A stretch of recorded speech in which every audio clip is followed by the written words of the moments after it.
പരിശുദ്ധമായ ഈ റമദാനിൽ നിന്ന് പുണ്യകർമ്മമായി അള്ളാഹു സ്വീകരിക്കുമാറാവട്ടെ. റഹ്മാൻ റഹീം അള്ളാഹുവിന്റെ നാമത്തിൽ ഒരു ഉദ്ഘാടനം ചെയ്തതായി അറിയിക്കാൻ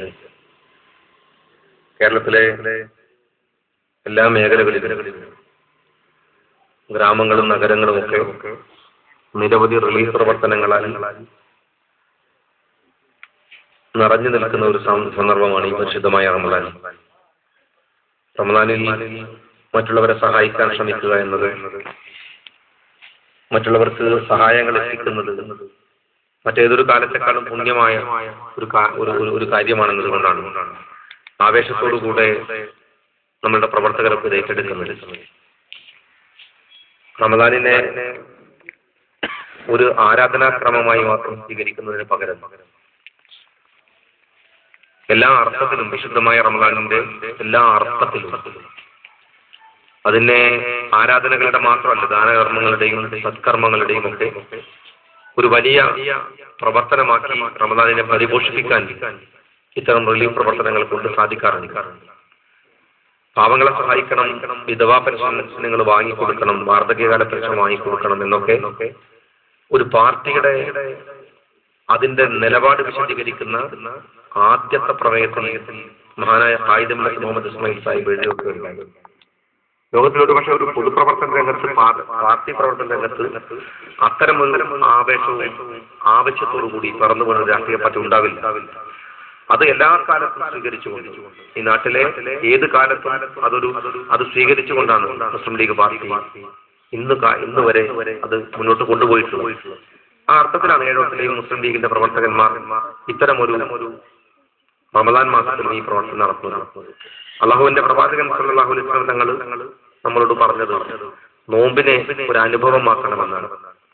നോമ്പ് ഒരു അനുഭവമാക്കുന്നതിന് പകരം വിശ്വാസികളിൽ പലരും പലപ്പോഴും ചെയ്യുന്നത് നോമ്പ് തുറ ഒരു അനുഭവമാക്കുക എന്ന നിലക്ക് അതിനെ മാറ്റാറാണ് പലപ്പോഴും ഉള്ളത്. നമ്മളെ സംബന്ധിച്ചിടത്തോളം നോമ്പ് എന്ന് പറയുന്നത് ശുദ്ധീകരണ പ്രക്രിയയാണ്. മനുഷ്യന്റെ നന്മകളെ ഉദ്ദീപിക്കുന്ന ഒരു കാര്യം, അവനിലെ സ്നേഹവും സഹാനുഭൂതിയും കരുണയും ഒക്കെ വർദ്ധിപ്പിക്കുന്ന ഒരു കാര്യം. മനുഷ്യൻ 3 അംശങ്ങളുടെ സങ്കലനമാണ്: ശരീരത്തിന്റെയും ആത്മാവിന്റെയും അതോടൊപ്പം തന്നെ മനസ്സിന്റെയും. ഈ മനസ്സിനെ ശാക്തീകരിക്കുകയാണ്. മനസ്സിനെ ശാക്തീകരിക്കുക വഴി മനുഷ്യനെ ശുദ്ധീകരിക്കുന്ന പ്രക്രിയയാണ് റമദാൻ എന്ന് പറയുന്നത്. എന്ന് വെച്ചാൽ നമ്മളുടെ സദാ ചഞ്ചലപ്പെട്ടുകൊണ്ടിരിക്കുന്ന ഇന്ദ്രിയങ്ങളെ മനസ്സുകൊണ്ട് നിയന്ത്രിക്കാൻ കഴിയും. ഇന്ദ്രിയങ്ങൾ മനുഷ്യനെ പഴപ്പിക്കുന്ന സാധനമാണ്. കണ്ണൊരു ഇന്ദ്രിയമാണ്. കണ്ണെല്ലാം കാണാൻ വേണ്ടി നമ്മളോട് പറയും. മനസ്സ് നോ പറയും. ചിലരെ കാണാൻ പാടും, ചിലത് കാണാൻ പാടില്ല. അതുപോലെ തന്നെ ഒരു ഇന്ദ്രിയമാണ് നമ്മളുടെ നാവ്. എല്ലാം രുചിക്കണമെന്ന് നാവ് പറയും. എല്ലാം രുചിക്കണമെന്ന് നാവ് പറയുമ്പോൾ മനസ്സ് പറയണം ഇന്ന കാര്യങ്ങൾ പാടില്ല എന്ന് പറയാൻ കഴിയുന്ന മനസ്സാണ്. അതുപോലെ തന്നെയാണ് നമ്മളുടെ കാത്. ആവശ്യമില്ലാത്തതൊക്കെ കേൾക്കാൻ പറയും, നോ പറയാൻ കഴിയുന്ന മനസ്സ്. ശാരീരിക തൽപരതകൾ മനസ്സുകൊണ്ട് അതിജയിക്കുന്നവന് മാത്രമാണ് അള്ളാഹുവിന്റെ സ്ഥാനമുണ്ടാവുകയുള്ളൂ. അതുപോലെ തന്നെ അത്തരം ആളുകൾക്ക് മാത്രമേ മനുഷ്യൻ എന്ന പ്രയോഗവും നടത്താൻ കഴിയുകയുള്ളൂ. ശരീരം പറയുന്ന വഴിക്കൊക്കെ നടന്നാൽ നമുക്കൊക്കെ നന്നായി വിഷമിക്കുന്നുണ്ട്. പക്ഷെ നമ്മളുടെ മുമ്പിൽ നമുക്ക് ഏറ്റവും പ്രിയപ്പെട്ട ഒരു മൃഷ്ടാന്ന ഭോജനം കൊണ്ടുപോയി വെച്ചാൽ പോലും വേണമെന്ന് നമ്മളുടെ വയറ് പറഞ്ഞാൽ ഇല്ല എന്ന് പറയാൻ കഴിയുന്ന മനസ്സിനെ പരുവപ്പെടുത്തിയെടുക്കുക എന്നുള്ളതാണ് റംസാനിന്റെ ആത്യന്തികമായിട്ടുള്ള താല്പര്യം എന്ന് നമ്മൾ മനസ്സിലാക്കണം. ഇന്ദ്രിയങ്ങൾക്ക് മുകളിൽ മനസ്സ് ആധിപത്യം സ്ഥാപിക്കുന്ന പ്രക്രിയയാണ് റമദാൻ എന്ന് പറയുന്നത്.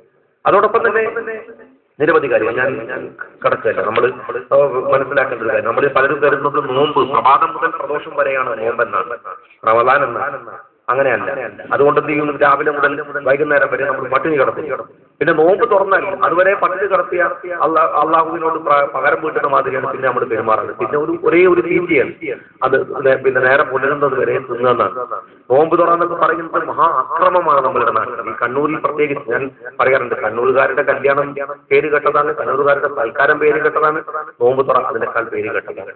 അങ്ങനെ ആവരുതെന്നാണ്. നോമ്പിന് മിതത്വം പാലിക്കും, ഭക്ഷണം കഴിക്കുന്നതായിരിക്കും. ഞാൻ പലപ്പോഴും പറയാനുണ്ട്, നോമ്പ് തുറന്നിട്ട് നമ്മളെ കുട്ടികളൊക്കെ ഭക്ഷണത്തിന് മുമ്പിൽ ഇരിക്കുന്നത് കണ്ട തോമാരി നേരത്തെ വന്ന ആൾക്കാരറിയാം. ആജാതി പിന്നെ ദാരിദ്ര്യം, ആജാതി ഭക്ഷണം കഴിക്കലാണ്.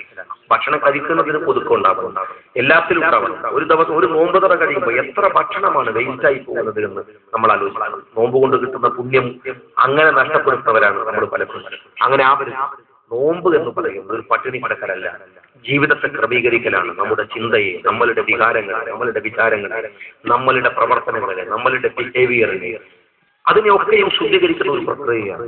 ഇത് കൊല്ലം കൊല്ലം വരാനുള്ള കാരണം എന്താണെന്ന് വെച്ചാൽ നോമ്പ് നമ്മളിൽ ഉണ്ടാക്കുന്ന ഒരു നന്മ കുറച്ചായി അതിങ്ങനെ കുറഞ്ഞ് പോയിക്കൊണ്ടിരിക്കുമ്പോൾ വീണ്ടും റമദാൻ വരും. ഇതൊരു ശുദ്ധീകരണ പ്രക്രിയയാണ്, ഒരു സൈക്ലിംഗ് ആണ്, ഒരു ശുദ്ധീകരണ പ്രക്രിയയാണ്.